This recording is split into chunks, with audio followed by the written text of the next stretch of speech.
So this is a it's a it's a it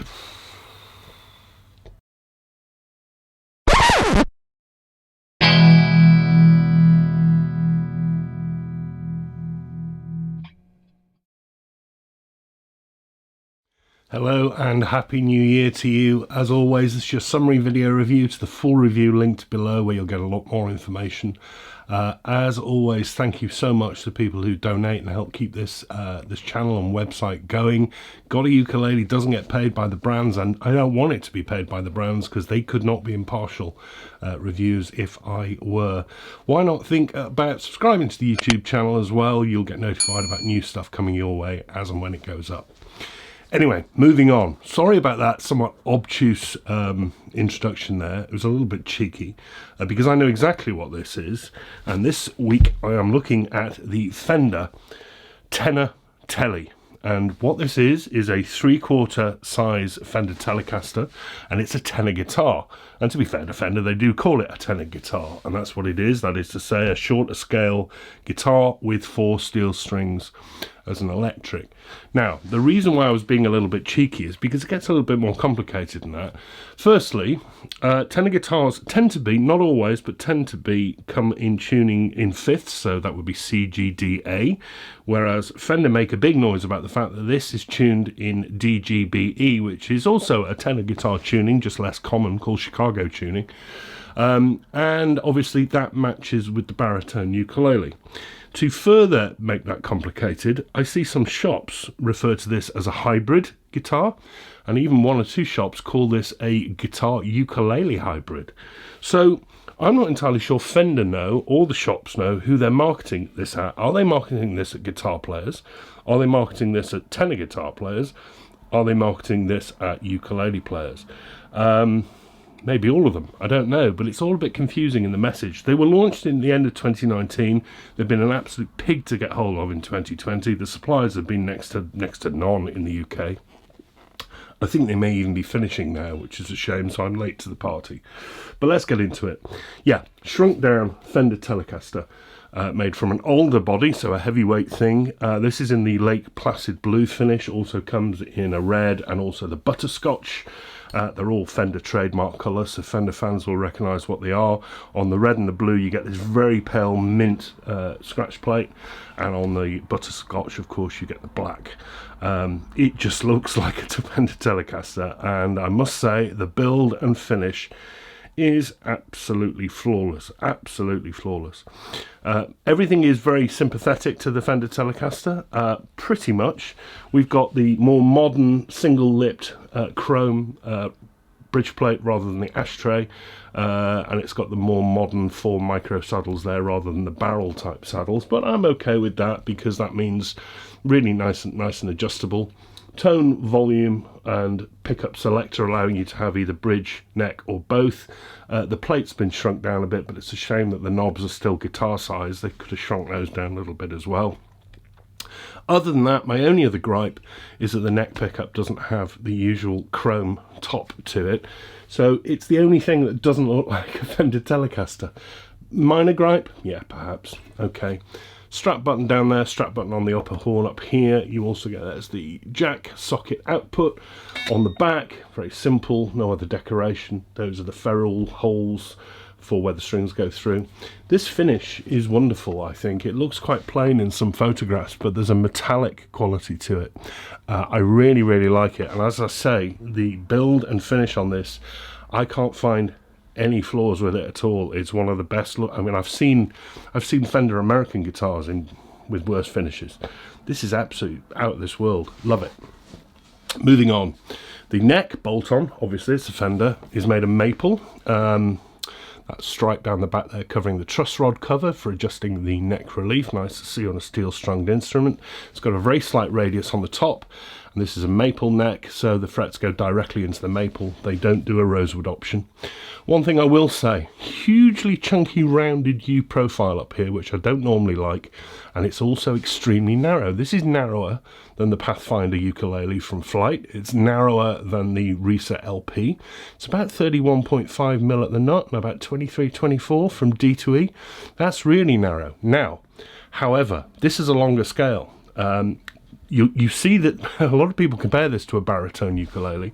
A baritone ukulele scales about 19 inches in standard. This is 23.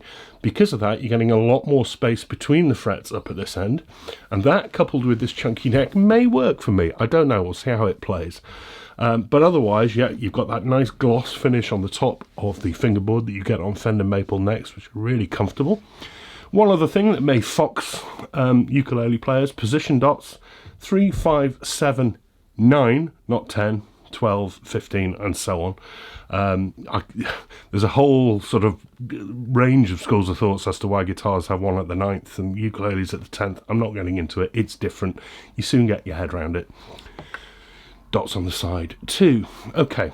I really like that neck. I like the satin back to it and the gloss. It's typically Fender. I'm just a bit concerned about that narrowness and chunky back profile, but as I say, much more spacing in the frets, so it might be okay. Beyond that, synthetic bone nut, the typical Fender Telecaster headstock had to be. It's obviously shrunk down because it's a smaller neck, and I think that's a bit problematic because they haven't shrunk down the logo, the Fender logo. That's the guitar logo they just stuck on there, and I think it looks a bit too big and congested. I think the tuners look a bit too big as well, but that would be harder for them to shrink down. That hole there is the truss rod adjustment entry point. Also interesting, no string trees. I talked about string trees on the Fender Pathfinder and thought it was too big, but there isn't any at all on this, so you're not getting a huge amount of break angle on that first string. Let's see how that holds up. Maybe it's okay because the headstock is staggered and set backwards. The tuner's probably the same as you'll see on most Fender guitars, other than the real high-end custom shop stuff, Fender branded. They're all right. And you also see here where this is made, because when I come onto the price, that's important. You also get the Fender padded gig bag, really nice quality that, toolkit, and a set of guitar strings in 9, 11, 15 and 24 running from 1st to 4th. So just regular electric guitar strings getting fatter, tuned for low D. And the price, RRP on this one, if you could find one, is £429. I've seen some people online say that's far too expensive. And I admit, with my Fender head-on, ukulele head-on rather, I thought, well, that's expensive, because I assume that these were made in China like their ukuleles are. They are not. They're made by the Fender guitar wing, and they're made in Mexico. If they were made in China, it would say Squire there. These are made in Mexico, so this is a full-on Fender, like the Player series. If you were to buy a Fender guitar from the Mexico factory, which are known to be really, really good quality, hence why I can't find anything wrong down here, you're going to be paying over £500 towards £600. So £429, and you see these, if you can find them, sometimes on offer for a little bit less. I think it's a really good price for a Mexican-made Fender, because, you know, they usually cost a lot more than that. And anyway, why should it be a bit cheaper just because it's only got 2 strings less? There we are. As I say, I've got very, very few gripes. Jury will be out with me on this neck. We'll have a play with that. It's hefty, but all Fender Telecasters are hefty, of course. Comes in at about 2.5 kilograms, but it's there's no point in me comparing this to a ukulele. It's not a ukulele, it's a tenor guitar. But we need to have a play. I don't like doing plugged-in videos, because it depends on the amplifier. You know, I don't have a really class boutique tube amp here. I'm playing it through a little micro amp, as most people at home will be. You know, the variances you will get from different amplifiers are going to be huge, so it's all kind of a little bit pointless. So I'm just tuning this up. As I say, this is tuned and strung for low D, D, G, B, E.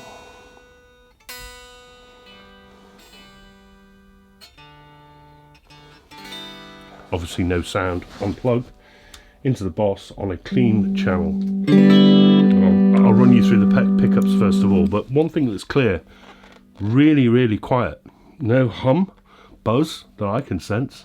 Very clear tone. This is the neck pickup. I've got everything on about sort of halfway, so mid-tone. Neck. And the bridge. Much different. And the two together. That's nice. That's a nice mix. One thing I will say is I think that bridge pickup needs to come up in height a little bit, because I think it's noticeably a little bit quieter. That isn't a huge complaint. They're meant to be adjusted really easy, just 2 screws and a screwdriver and it comes up. Yep, bridge, neck. I really like that tone. And what I also then found was, I really like this neck as well. Well, I say I really like it. Jury's still out a little bit, but I find it more forgiving and a little bit more comfortable than the Flight Pathfinder and the Reset LP. Like on those, you can't really play it like a ukulele player would play it, because you'll squeeze the notes out of tune. I do that a bit still.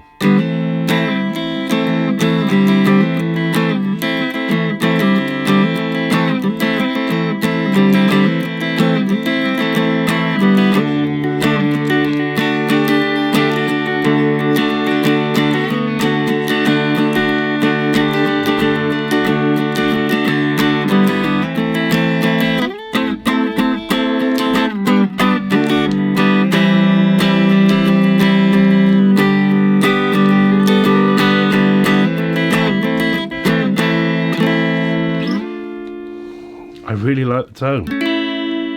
Lovely playing up the neck. As I said, this is a clean channel.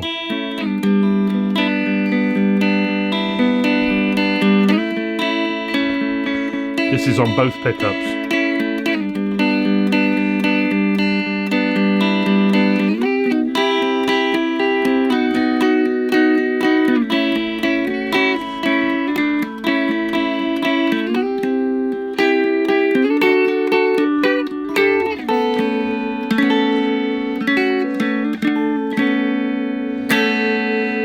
You can, I suppose, fingerpick.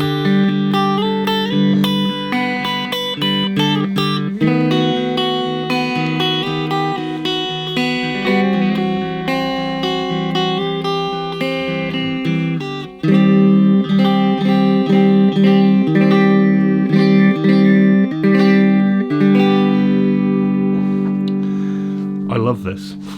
I really love it. I think the pickups are really clean and nice sounding. I think it's easier to play than the Tenor ukulele style electrics, because you've got this more room between the frets because of that longer scale. It's not a ukulele, is it? It's a tenor guitar, but I think a lot of baritone players are going to look at this and think, that is just up my street. My only gripe, I don't think you're going to find one. It's taken me all year to get hold of a shop that had this in stock to get me one. I think you may be looking at the used market. That's a real shame if Fender have done it on such a limited...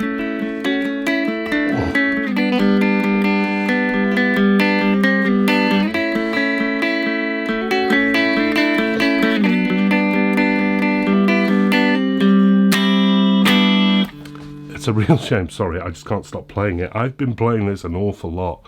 I think this is a wonderful instrument. I think it's great. It's absolutely great. I don't think Fender know what they've got here. I don't think they know who to market it to. I think it's a shame. Maybe they should have put it out in CGDA tuning and made people sort of have a think about a different way of playing. But that's your choice, I suppose. You can tune it how you like. I really, really like it. I've got virtually no gripes with it, really. And those gripes I have are really nitpicking. The Fender Alternate Reality Series, I think it is, Tenor Tele, made in Mexico. Superb. Really, really, really good fun. I like that. Okay, I promise you, next week, back to normal, back to ukes and that kind of stuff. I'm just going to go and play this for the next week, though, I think, because I think it's fun. Take care, everybody. Hope you have a great start to 2021, and here's to better times ahead. See you very soon. Bye-bye.